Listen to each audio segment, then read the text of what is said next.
Ikalawang Korinto 5:4-7. Habang kami ay nasa toldang ito, kami ay dumaraing na nabibigatan, hindi sa nais naming maging hubad, kundi nais namin kami mabihisan pa upang ang may kamatayan ay lunukin ng buhay.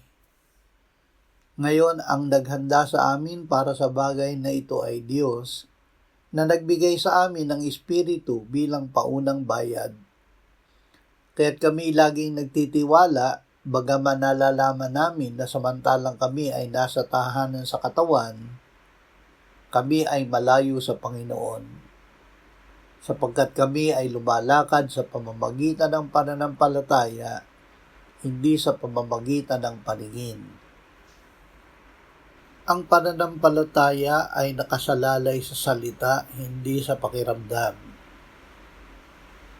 Ang unang hakbang ng kaligtasan at ang patuloy na paglakad ng Kristiyano ay hindi dapat ibatay sa nararamdaman, kundi sa katotohanan ng salita ng Diyos.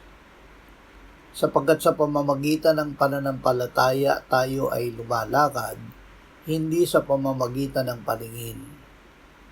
Huwag hintayin na maramdaman natin na tayo ay pinatawad na bago maniwala. Manampalataya tayo sa sinabi ng Diyos at ang kapayapaan ay susunod sa ating pananampalataya.